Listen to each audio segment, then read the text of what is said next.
Good evening, Patriots, and welcome to the 79th audio file in the audiocast series known as the Q News Patriot.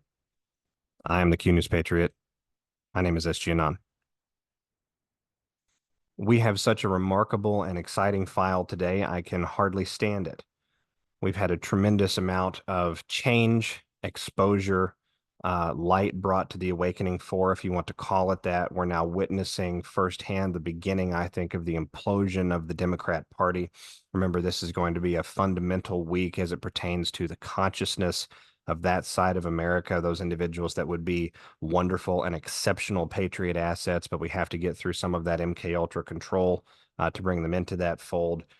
In addition to the fact that we're now staring down this ostensible election season, knowing fundamentally that we've dealt with things like tribunals, that there have been proceedings that have occurred both in secret and in some cases in what I would call the pseudo open to draw from. And so the directionality that we now sit with and that we now look upon is both exciting, but it is a little bit trepidatious. And so I think that our file today will do much in that regard for each of you. It certainly brought a peaceful and encouraged outlook to my heart as I was finalizing the research that I wanted to include for the file. Without further ado, Patriots, let's get right to it. So first off, let's talk a little bit about the DUMBs, the underground war, the assault of the civilization that has existed beneath the surface for a very long time. We're aware that President Trump, the Alliance Military Command, various factions of special operations capable components of world militaries have been involved in essentially what amounts to a full-on underground assault and a hostage rescue style, or in a hostage rescue, style situation since at least 2017. I think there's an interesting amount of evidence to point to the fact that those operations may very well have begun a year or two prior during the presidency of the Hussein Obama Trader administration, but that remains, uncorroborated from where I sit. Regardless, though, we have corroborative evidence to show with the various earthquakes, the seismic shifts, things that have been happening in operational theaters that we know have seen special operations training missions, as well as law enforcement training missions in the last several months.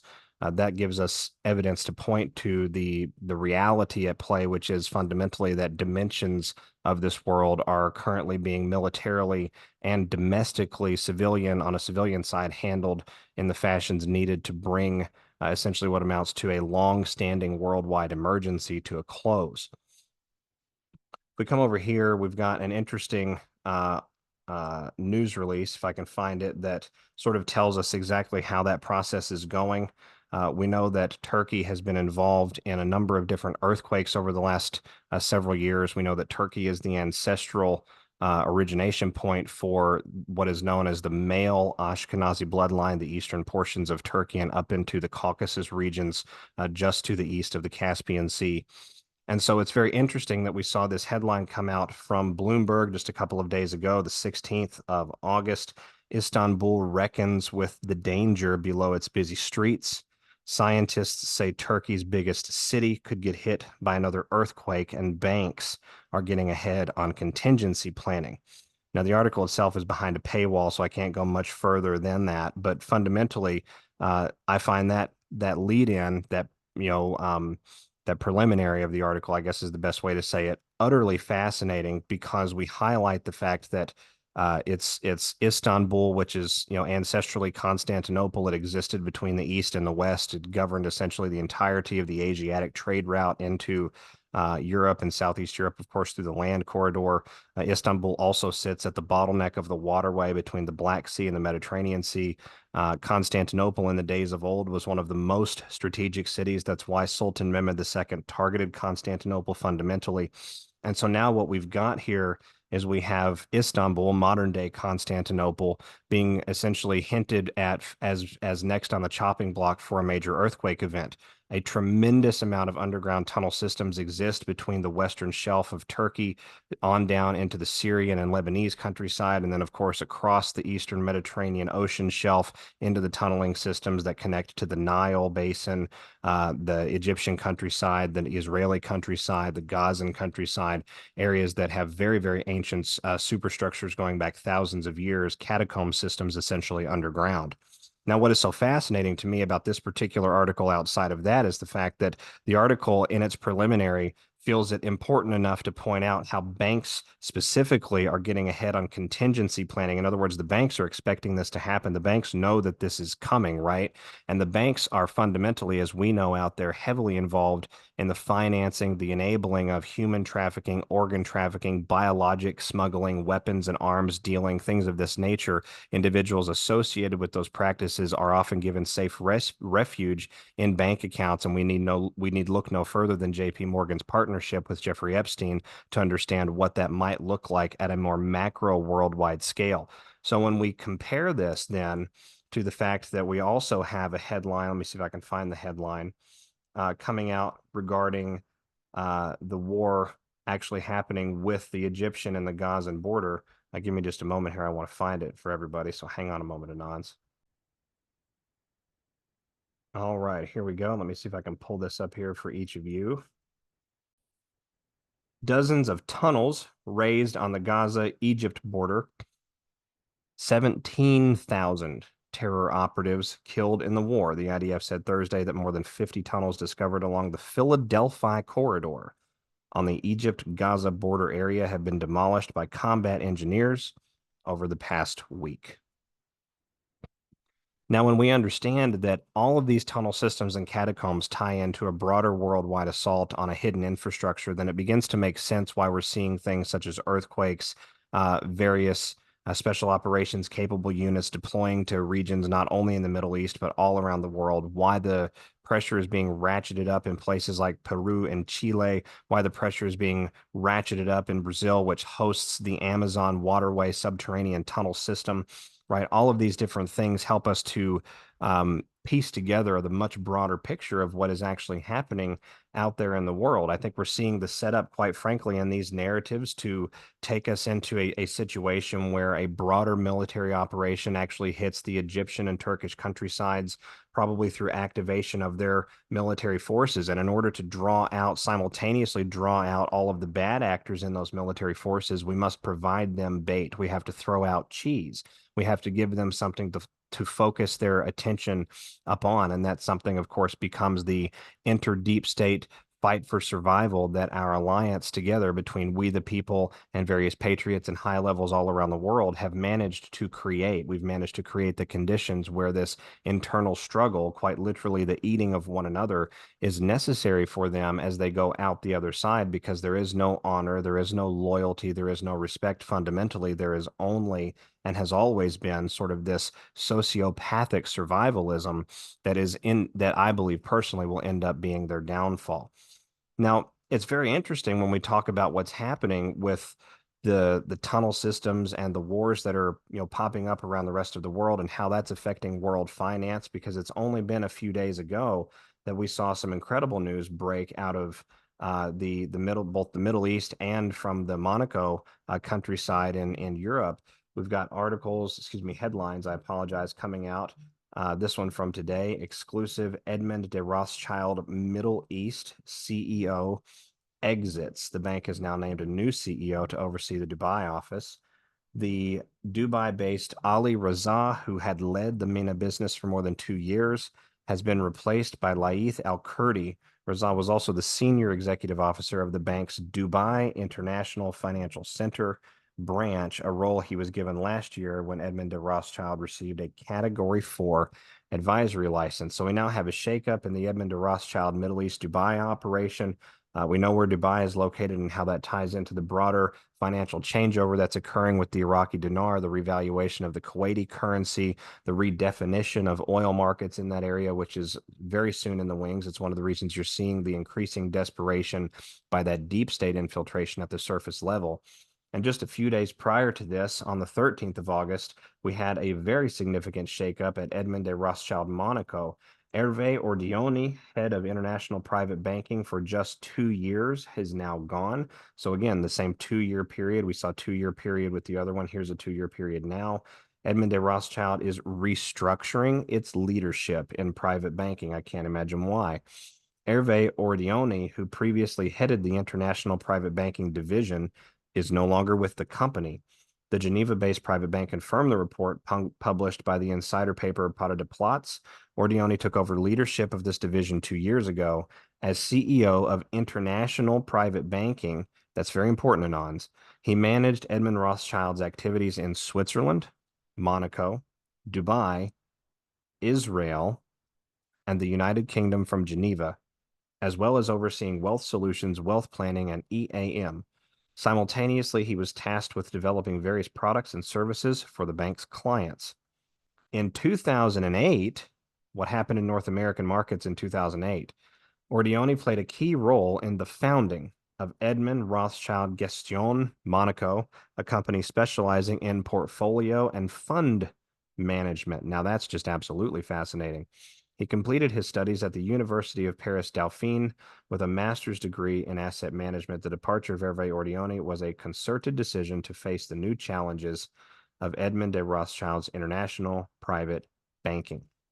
So here we have the dismissal of someone that has a long-standing history in the Rothschild banking system. This is clearly a victory of some kind, whether it's a forced submission, whether it's a step down, whether it's a leaving of the old world, I guess is the best way to say it. Regardless of what it is, this is the exiting of someone that has history in the dark money pools at the highest levels that were both conglomerated, aggregated, and then managed, of course, by the Rothschild corruption family name. If we come over here, actually a few years back, we can go back to, I guess it's 9 years now, 2015, an article discussing Hervé Ordioni from Monaco for Finance. This was an interview given by one of the financial papers or one of the financial publications, I guess is a better way to say it, in the Monaco Principality, taken from the 26th of February. Edmond Rothschild, Ordioni states, much of my career has been with the Edmond de Rothschild Group. I came to Monaco in 1995 and a year later joined the management committee of Edmond Rothschild Monaco, where I was in charge of development.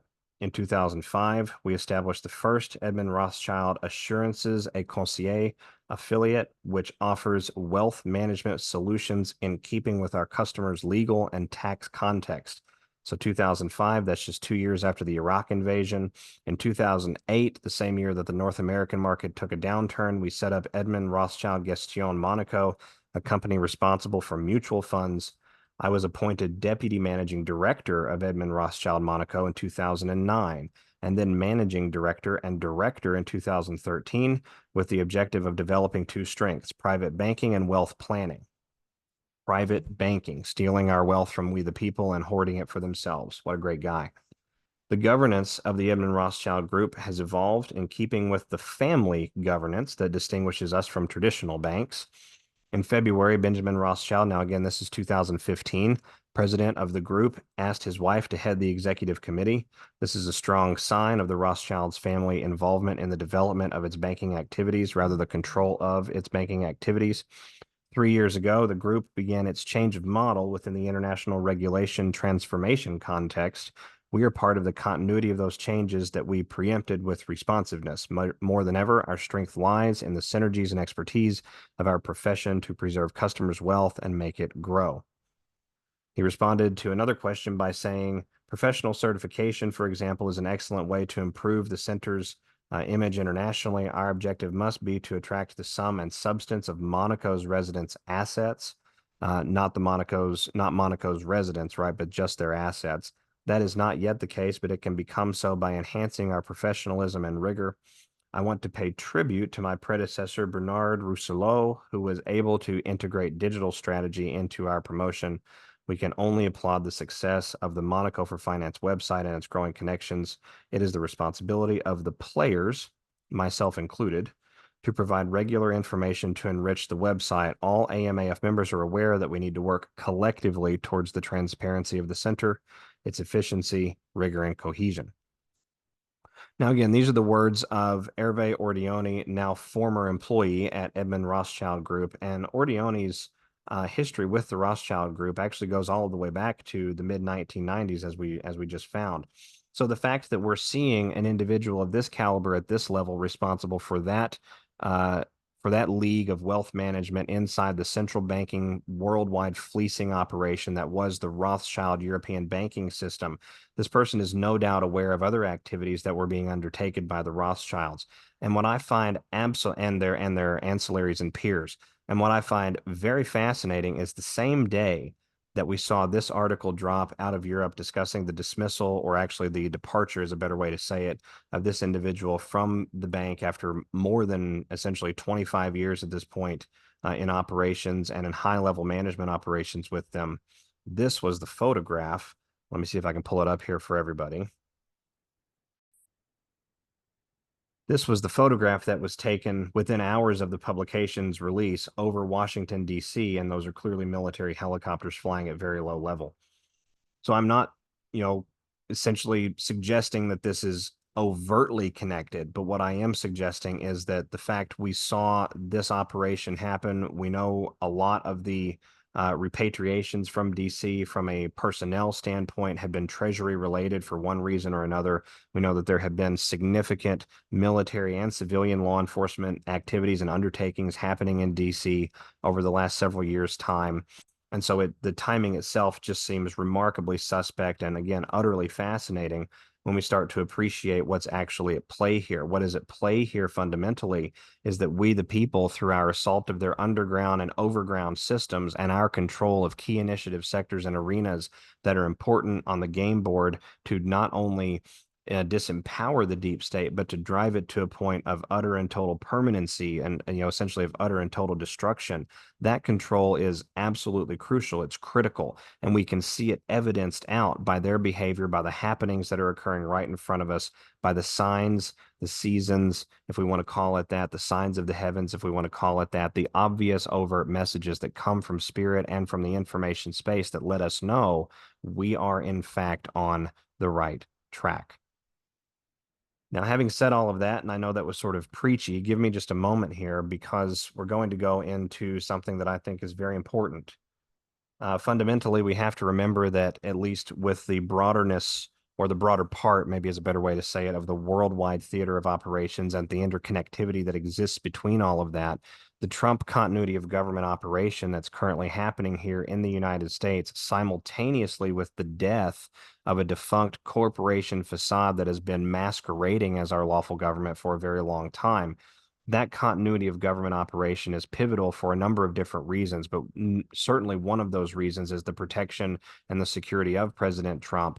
While we have flirted with that boundary very closely in recent days, we must remember that everyone is as yet safe and sound, and we've just had a number of events in the last few weeks to let us know that these types of things will not necessarily cower us down. We will not, stand down in the face of threats that are made to us. And President Trump is certainly, I think, embodying that in the best way possible.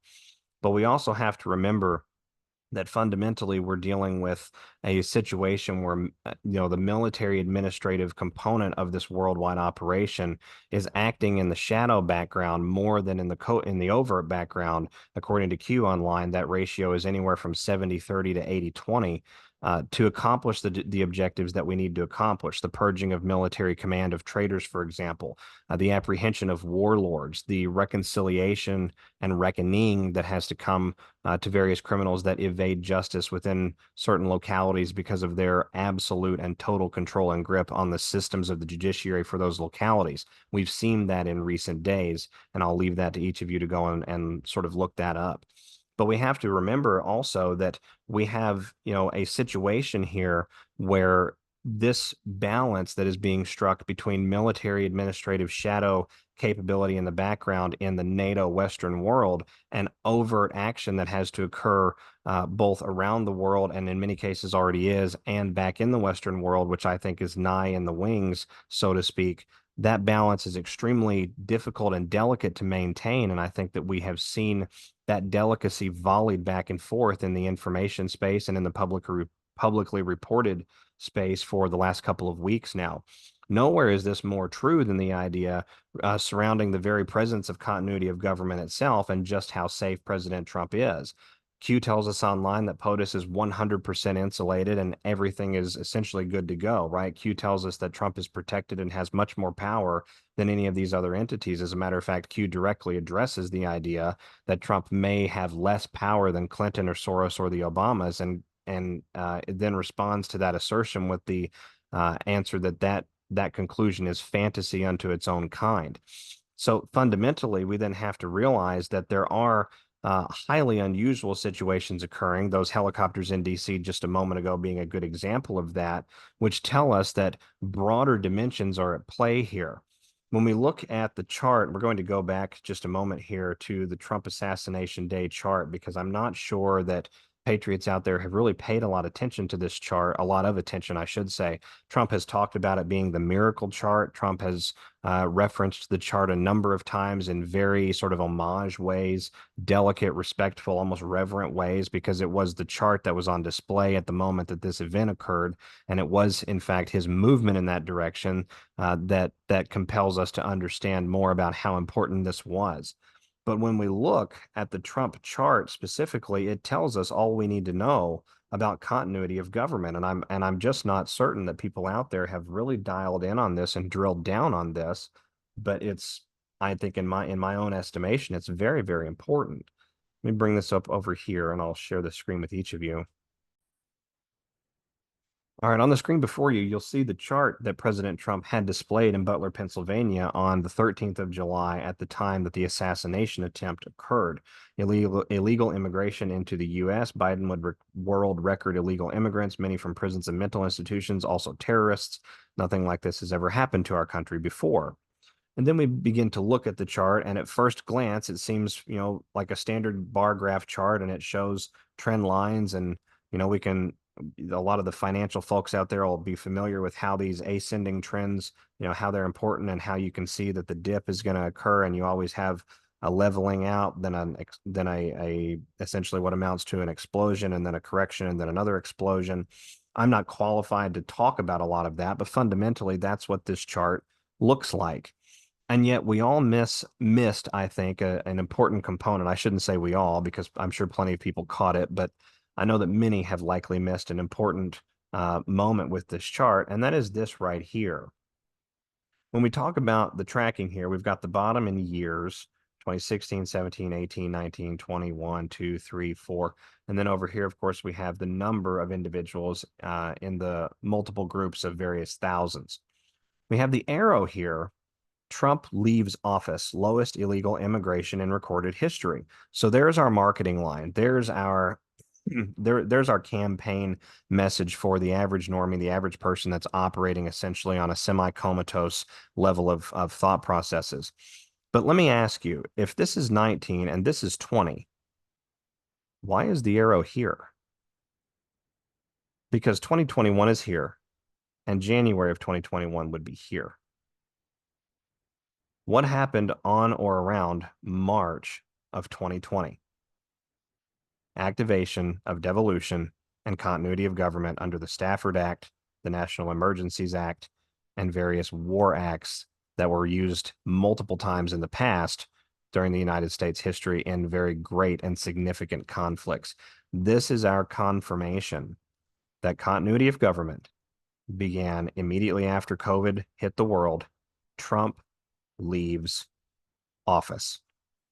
So that tells us then that the 2020 election, all of the things that have happened since then, much of this was either planned for, accounted for, or planned in such a fashion so as to be responded effectively to. And we have watched a fundamental dismantling and destabilizing of every significant deep state power structure and stronghold in the entirety of the world over the last several years. And I believe that only to be continuing and accelerating in this day and in this time. And in response to that acceleration, I do think that we are going to see a significant event surrounding the incarceration of President Donald Trump. Q tells us that Trump has to be separated from the public. Distanced must be created, excuse me. Trump has to appear essentially completely clean so that there can be no conflation of what's actually happening when the time comes to invoke certain levels of extreme authority and original precedent that have never been used on such a massive scale in United States history before. Trump cannot be associated with any of that. And so in many ways, it makes a lot of sense. But at the same time, we have to acknowledge, Patriots, that there is trepidation and risk when we move into those public optics, because we have to carry out a very specific, very capable, highly delicate public optic conveyance, and it has to be so precise and believable right down to the community level that vast amounts of, I think, realistic um, um, behavior and realistic um, cinema maybe is too strong or too dismissive of a word to use. I would say activity maybe is a better way to say it. We have to provide a realistic and believable basis right down to the fundamental consciousness level, that kinetic three-dimensional world reality that we are all leaving from, headed towards a much higher thinking, much higher flying, mentally anyway, Earth that is in front of us. It's not been that long ago we talked on the file series about something called the Pentagon Protection Force. The Pentagon Protection Force is heavily involved in continuity of government because they exist as the primary liaison between the law enforcement capabilities of the services of the nation, the armed services of the nation, and civilian law enforcement agencies and any bureaucratic agencies that would sort of, be whipped up into that mix. FEMA outlines all of the various bureaucratic agencies in Continuity Directive 1 as being part, parcel, and subject to continuity operations under emergency conditions in certain formats and frameworks. Some of those formats are publicly available. Others are believed to be hidden in documents such as presidential memorandums and directives. I forget the exact word. I think it's PPD. So when we talk about, what's actually happening here with Donald Trump and the fact that Trump was one of our first major arrests, and I'm using air quotes here publicly, the fact that we've seen Trump's name marred through the mud, the fact that there have been felony verdicts levied against President Trump, we can clearly say that this is a part of this operation that President Trump is certainly willing to go all of the way with for our nation and to save this republic. And I think all of us maybe owe the man a little bit of deference and a little bit of trust in that regard, if I can be so bold as to say that, because he has put a great deal on the line. And I think the next step on the line is to provide him both a public escape as well as a private way of insulation and a private way of separating him out from the public eye and from the public influence at a very, very crucial time. Now, I'm not saying this lightheartedly, and I believe the U.S. Army is actually involved in some amount of preparation for these very events. We've seen the U.S. Army activating various National Guard groups over the United States in the last 6 weeks. Reports and videos have come in from Minnesota, Montana, Indiana, Pennsylvania, Utah, California, Nevada, New Mexico, and Texas, showing new activations and movements of Guard units, Humvees fueling up at gas stations, trains carrying potentially hundreds of military Humvees and equipment in various rail yards headed on various railways headed in one direction or the next. And so we can clearly see that something is happening as it pertains to the Army, and the Army would be responsible for administering the security situation here domestically through the National Guard under the continuity of government mission. I believe we're all currently existing under, were we to see a catastrophic national emergency at a public level, at essentially what amounts to an explosive public digestible level. And I think that President Trump has told us multiple times that something along those lines is going to occur. The southern border seems to be an obvious consciousness conveyance out there for everyone. There's a lot more happening there that we don't have time to get into right now. But fundamentally, that is something that is inarguable and completely digestible by the lion's majority of the American population base. At the same time, President Trump is telling us that there's a 100% chance of a terrorist attack, a statement that's been used twice by President Trump in the last 5 months to reference the risky situation and the risk factor situation that we all have currently existing here as a result of the southern border and a number of other policies. And while all of this is happening at that, reported space, and even in the alt media reported space, we have a lot of silent movement from the Army showing that command is being shifted around. Essentially, and specifically, we have generals that are being promoted to the levels of major and lieutenant general, and they're bypassing Senate confirmation committee impanelings to do so. They're bypassing Kamala and Biden to do so. And one of those ones very recently was Major General Jason Kelly, who has been named to lead the office. Now, let me see here. Where is it? I want to make sure that I'm telling each of you this correct. He's been named to lead Fort Jackson as its new commanding general. Let me see here. Gary, so this would have been earlier this year on Valentine's Day of 2024. Guests and onlookers flooded the stairs to see Major General Jason Kelly promoted during a ceremony held in the post headquarters foyer.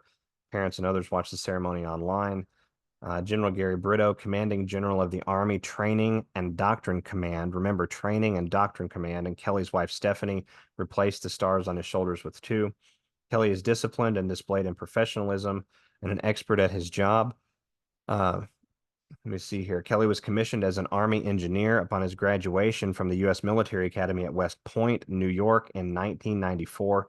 He was commanding general of U.S. Army Corps of Engineers South Atlantic prior to becoming the Army Training Center and Fort Jackson commander. Excuse me. Kelly also took the commissioning oath, unfurled his new two-star flag, and spoke briefly. In my home, on my block, I was taught to share, to inspire and grow, and encouraged to serve, Kelly said after being promoted to two-star general. He said he was taught spiritual disciplines, fearlessness, a thirst for action, and a desire to move on the front. He says, having two stars adorn my uniform is yet a manifestation of that teaching. The belief that he can make a positive difference charged his desire to do more than my share in my quest to live a values-based life. Kelly kept his remarks brief and said that almost 1,000 new American soldiers were waiting for him and Brito to get to the Hilton Field for their basic combat training graduation. So Major General Jason Kelly, the new Fort Jackson commander. Fort Jackson is the Army training center for and the main intake center for the United States Army. As the commanding general for Fort Jackson, General Kelly is going to oversee the largest and most active entry training center in the Army. It trains about 50% of all the soldiers, more than 60% of all the women that enter the Army in basic combat training each year. It's also home to the U.S. Army's Drill Sergeant Academy, the Soldier Support Institute, a number of other things. But here's what I found very interesting about Kelly's background. Major General Kelly, a native of Flint, Michigan, is a graduate of the U.S. Military Academy at West Point, receiving his commission as an engineer officer in 1994. Now, it was the Army Corps of Engineers not so long ago, Anons, if you recall, that was essentially injected with a tremendous amount of funds from the Maryland Department of Transportation almost immediately prior to the Francis Scott Key Bridge event that we all know was a false flag attack for one reason or another, and it was utilized as a vector to cause a number of different dissemination campaigns online, and I think to prevent exit out of the portway and out into the seaways to trap criminals. That's my own personal opinion on it after having researched it out. But fundamentally, it was the Army Corps of Engineers that received that injection, and it was the Army Corps of Engineers that is going to be doing the lion's share of responding to that particular event. Major General Kelly has held various leadership positions, including commander of the 20th Engineer Battalion in Afghanistan, the 36th Engineer Brigade during Operation Iraqi Freedom and New Dawn, and commander of Headquarters and HQ Company 11th Engineer Battalion 3rd Infantry. He holds several degrees, including a bachelor's in mathematics, a master's in engineering management, a master's in statistics, and a master's in joint campaign planning and strategy from the National Defense University, and a master's degree in strategic studies from the U.S. Army War College. Now, here's where it gets even better. So this is a guy that's educated in joint force deployment. This is a guy that's educated in joint co-op campaign planning and strategy. This is a guy that's educated in integration and how forces can integrate across spectrums that may not be so conventional and so obvious and apparent on paper. He's also a graduate of the Joint Advanced Warfighter School, Combined Arms Services Staff School, the Sapper Leader Course, and the Engineer Officer Basic and Advanced courses.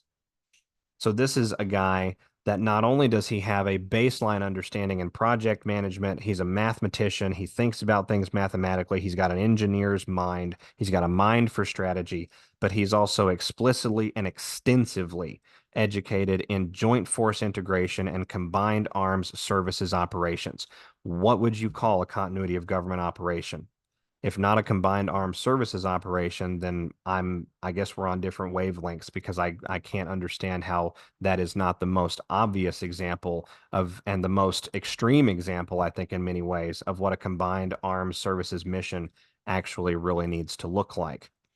Now, this is just, what's so amazing about a lot of this is, with respect to the Fort Jackson promotion, this also, essentially um, makes Major General Kelly associated in a direct fashion to Army TRADOC, Training and Doctrine Command, right? Army TRADOC essentially sets the direction for Army operations, and also governs the spirit, how those operations are going to be carried out. Because, of course, every operation is a reflection directly of what the training and the doctrine marriage bring together, right? That's the reflection of your overall fielded force readiness, is what both your training and your doctrinal training are going to create inside each and every soldier that's in the unit, in the field, in the force. So I want to come over here for a moment, because if each of you remember, Army TRADOC is a reference point that has been made a couple of times in these documents that have been, or that were dumped my direction at this point a few months back. Again, more than 800 pages, I believe. And I've been working my way slowly through those.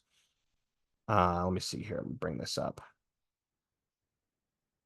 And I have another one to show each of you. Now, what you have again on your screen is a purported counter-terrorist operator document being prepared on behalf of the military services of the nation from an operator remaining anonymous and classified in the jurisdiction of Colorado upon the 50 states of the Union. I say purported, alleged, whatever you want to call it, because there's really no valid way for me to be able to validate something like this. And honestly, Nons, even if I could give you specifics and validate something like this, I'm quite convinced that I would not, because these are active, ongoing operations. But fundamentally, what we have here is a presentation of yet another addressive letter form, this time addressed to an acting judge sitting in the Colorado judiciary, in reference of a bill of attainder, which I'm going to assume ties back to a registration number regarding a foreign agent. We know that members of the British accredited registry have taken an oath to the British Crown, not to the Republic for the United States, and that is tantamount to proceeding without jurisdiction. So the letter reads, and we're going to come back to TRADOC in a moment, and Major General Kelly. Dear Sir, I am writing to notify you yet again that we are operating in a military jurisdiction under martial law, 24/7 biological, psychological, signals intelligence surveillance, per blank. The fact that over 24 professionals and acting officials, belligerent combatants, choose to deny and ignore this crucial information in no way makes it false, and in fact denies all actors in this drama the opportunity to correct course. I am asking you as a man and in your official capacity to consider where we are, and to assist all of your colleagues and customers to begin to remedy a rather terrifying development in our nation and locally right here in our otherwise safe neighborhood.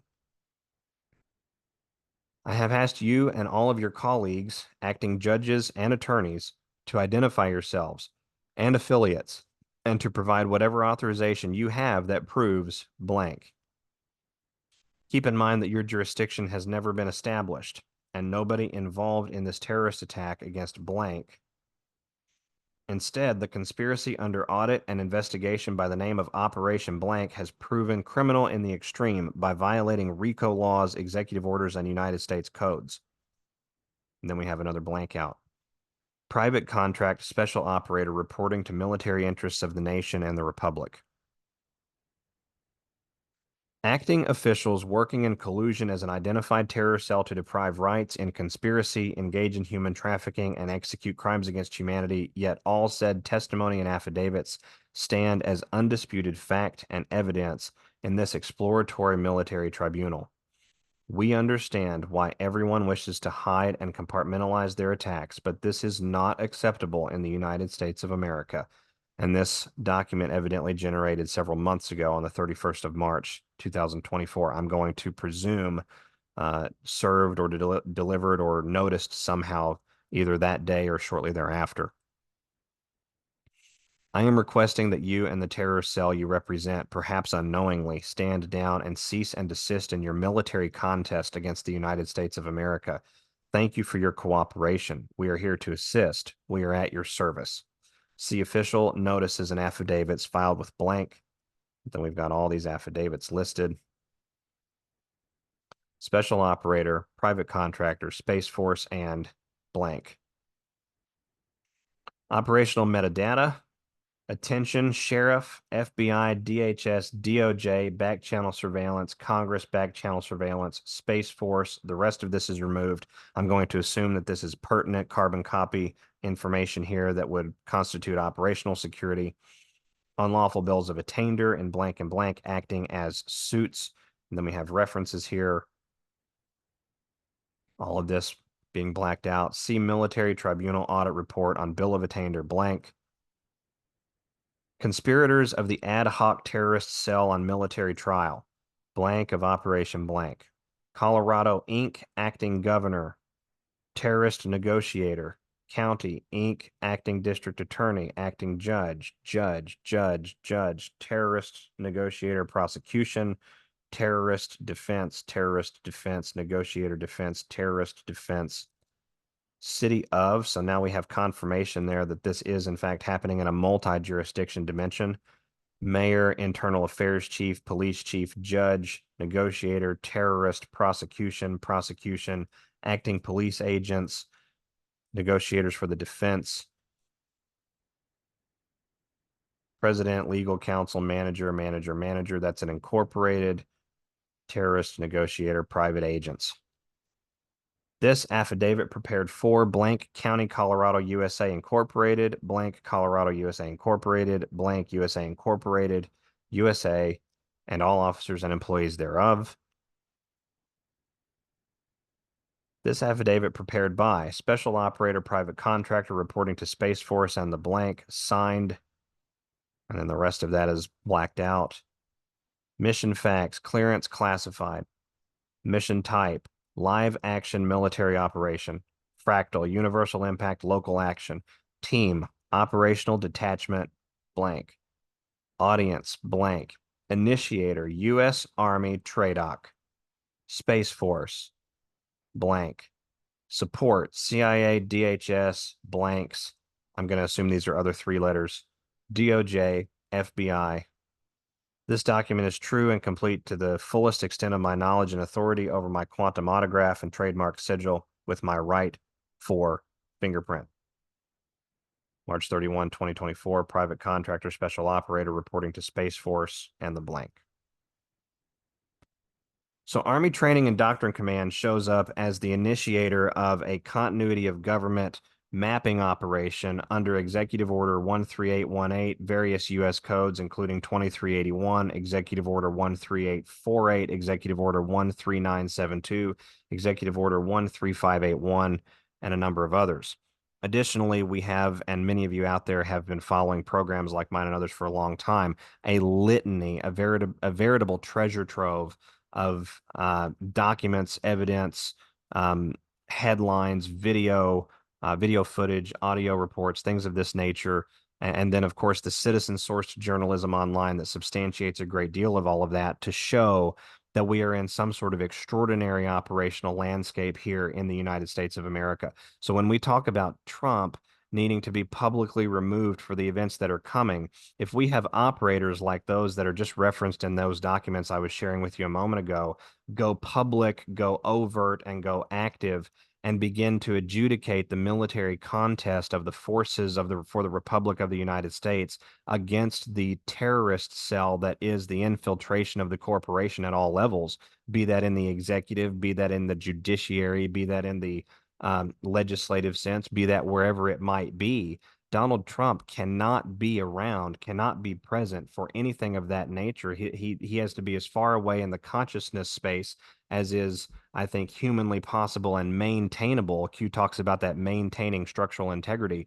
It has to be as much distance there as the Patriot base worldwide can stand, because we need that much in order to showcase for the world the actual levers of return to lawful power and authority that have to happen. We have to go through, as Chris Miller described it, a breakdown of civil society. The DOJ memorandum we referenced on a recent file discusses utilizing the military to combat terrorism as being primarily a military goal and a military aim.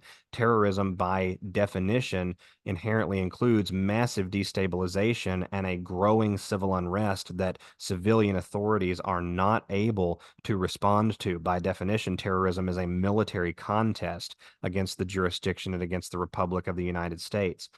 So in this, we would also need what? A very experienced major general commander to oversee the main entry point and main training point that's going to be essentially indoctrinating, I would say, in the positive and the light-based sense, properly indoctrinating the incoming cadets and recruits for the U.S. Army there. I guess recruits is the accurate way to describe the enlisted personnel there on Fort Jackson. And his boss, his commanding general, is the head of Army Training and Doctrine Command, period. It makes perfect sense when we look at the multi-angular nature of how this operation had to be done. We've recalled former personnel and operators to service, and we've repurposed or repositioned active personnel. At the same time, we've been activating reserves and drawing from all of the various areas that we can draw from, and we've been removing problem commanders under the guise, I think, of loss of confidence that have been interdicted and intercepted by these continuity operations, who essentially qualify as the warlords, the Civil War risk factor that we were dealing with going into all of this. It's not been that long ago that I put out a post on TruthSocial and Twitter where I discussed why it had to be this way from that side of things. When you look at the level of military infiltration that existed within the U.S. military-industrial complex that was controlled not by domestic entities and not by domestic government blackmailers in the United States, but by foreign financial and foreign military overlords, then you have to remember that the foreign international threat that existed to the United States had a vector through the corruption in our flag officer command that could have plunged us overnight into a massive Civil War style event and a breakdown of civil society in the entirety of the Western world. This has been a remarkably tempestuous journey, I'll acknowledge that, but it's also been incredibly delicate. It's been managed like you would manage, a very fine wine or a very fine blade, right? Too much is too much, but not enough just doesn't get it and it doesn't cut it. We have to get to use the pun. So we have to strike that perfect balance as close as we can get it. Failure is not an option. There's no room for mistakes. There's no room for error. Q tells us that there can be no mistakes and that it must be done right and it must be adjudicated through the courts, but it also requires the cooperation of military authority under expanded circumstances, and that's exactly what we have been living through. When we talk about the cooperation of military authority and the creation and the presentation of different levels of reality, not only to awaken the masses, but also to drag out traitors and problem assets, saboteurs that will do we the people harm in the future prior to us arriving at the need to engage ourselves in the overt fashion.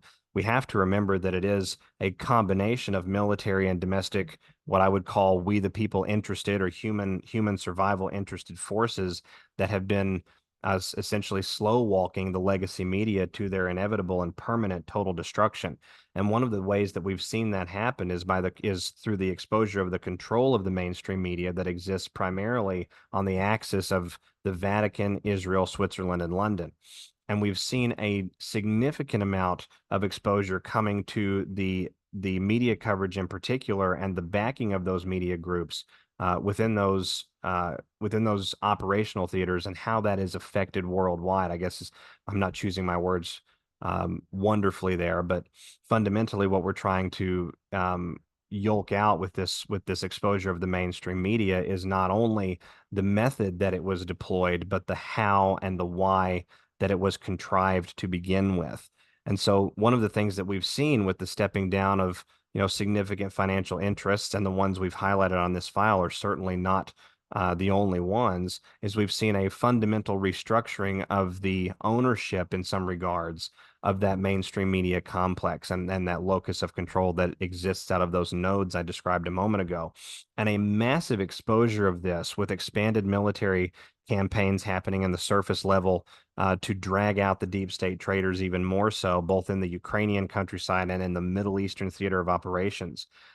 That massive exposure is going to come as a result of that, as well as a great deal more exposure of the biological terrorism extent and the component. Remember, we're not completely finished with that discussion either, though we've not talked about it in a while on our audio files. But fundamentally, these cascading levels, or maybe escalating levels is a better way to say it, of exposure that will come with the control of information and the control of the perception of our reality in the Western world are very, very close at hand. The expansion of these military campaigns is already underway in Iraq, in Syria, in the Syrian countryside, in the Turkish countryside, and in the border zone with Syria, as well as in Russia and Ukraine. On the latter two, I'd like to highlight just very briefly that the situation that's happening right now in Kursk, Russia, and in the South Bryansk region in Russia, with the incursion of NATO-backed Ukrainian forces and essentially forces that are being coordinated and directed and propped up by the arms and the sinews of NATO foreign mercenaries and legionnaires, that constitutes an escalation in this conflict that Moscow will use to its advantage. Moscow has not stated how they intend to respond to that, and it's unlikely that they will fully state and proclaim that, but they've been unequivocal in saying that they hold the U.S. and the United Kingdom primarily as the responsible parties for the incursion into the Kursk region, which is essentially mainland Russia. It's no different than Mexico reinvading Texas, for example, or attempting to take back the southern Arizonan countryside.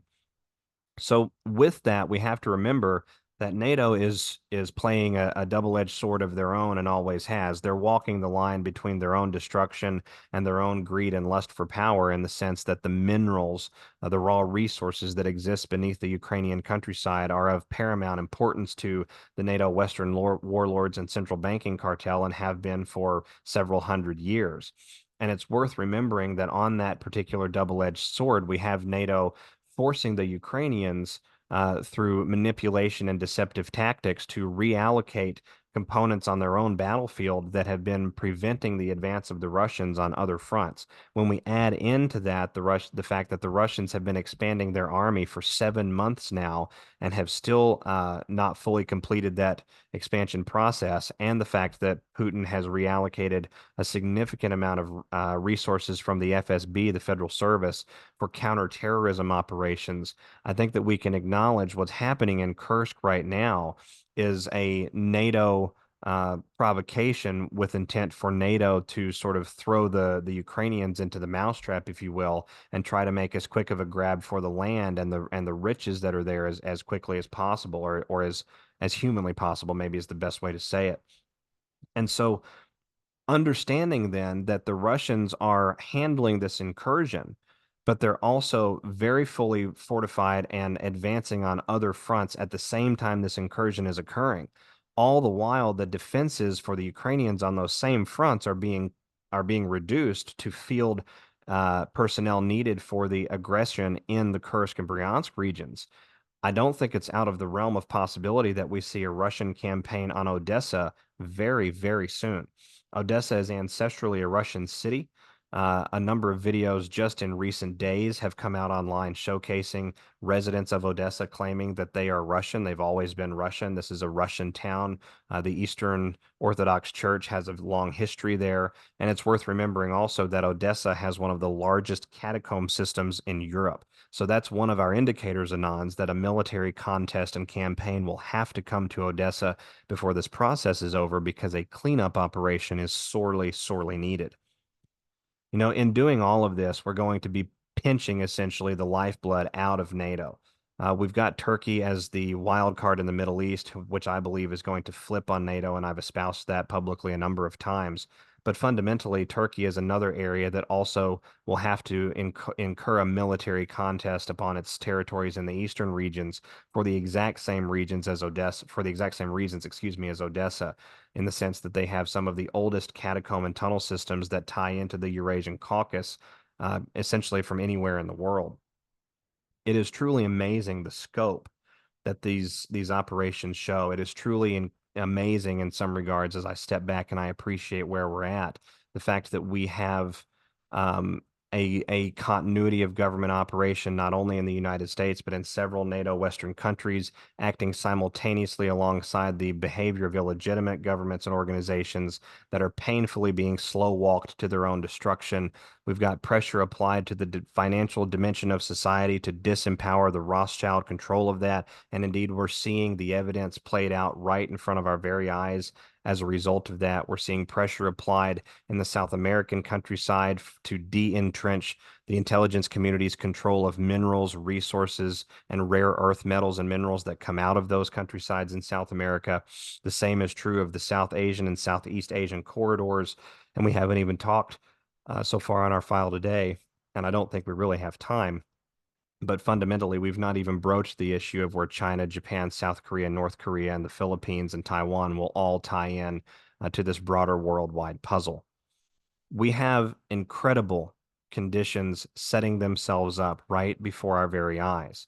We have a preparation that is akin to a symbolic reversal of that season from 1998, 99 on through 2003, 2004, 2005, where the United States of America, by virtue of false flag attacks carried out by our own government and intelligence and military and traitorous agencies and groups, was converted into a police state against our knowledge, against our consent, certainly without our will.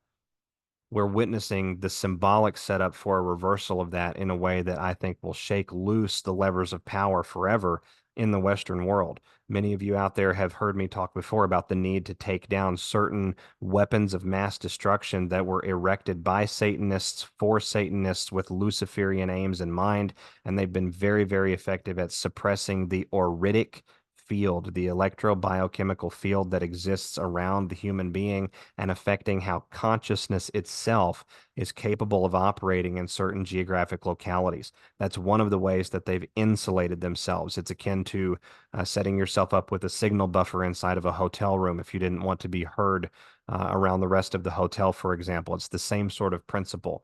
And so those have to be removed as well. And we have the evidence to show that they have been getting removed in this process slowly but surely. It's not been that long ago that Three Gorges Dam broke a significant levee leak. We're waiting for the destruction of that dam, likely to coincide with a Chinese campaign on Taiwan. Taiwan does have missiles that are capable of targeting that dam, and articles online that have been published suggest that that would be the strategic response of the Taiwanese, because that would be the fastest and most effective way to hamper the Chinese military machine's economic ability and the ability of the power grid there in the Chinese mainland to support the activities of that same machine. You know, Anons, I'm not even sure sometimes what to say. It is simultaneously a privilege and the most arduous task I personally have ever undertaken to walk this awakening journey in the timelines that I have in my own life and in my own way, and to then still be at the point where we're at now, where we are plugging right along, but not nearly as far along as we'd like to be in some regards. And yet, it is the most beautiful, most delicate, most magical moment in American and in all of world history, because for the first time, an alignment of we the people interests in the form of a consciousness that exalts God and that reveres our divine nature and that respects our divine earth and that wants to act in accord and in balance with that Almighty, with the creator of all things, with Jesus, with the Lord, with all that is. For the first time, that is the macro expression of human consciousness and will around the world. Different lenses, of course, come into play with that, and we have to acknowledge that. And we can have doctrinal and philosophical discussions from now until the end of time. And I think many of them would be greatly spirited and certainly much more substantive once we go through this exposure process, and they've already become that way. but fundamentally, we are one people, one humanity, one nation, one glorious America, and one glorious earth. And it is our earth, not theirs. In closing, I want to highlight just something very quick with each of you. I found it very interesting, although I wouldn't put a great deal of stock into it. Primarily, I'm going to share this as a point of tongue-in-cheek entertainment to remind each of you of where we're truly at. This was a photograph shared on the TruthSocial comment threads from a post I put out several days back discussing the AI's influence in the information landscape. And indeed, Trump referenced artificial intelligence earlier this year as being the penultimate threat to humanity in his own understanding. And we can leave that interpretation perhaps for another file. But on Brave.com, when asked about the 2025 presidential inauguration date, the Brave AI, and again, it is a test AI, it's worth remembering that, but the Brave AI stated on January 20th, 2025 at 9 a.m., Donald Trump will be inaugurated as President of the United States for the second time in his life. Now, the inauguration occurs at noon and has always occurred at noon, so I would not, again, take that as a hard and fast corroboration of anything to come.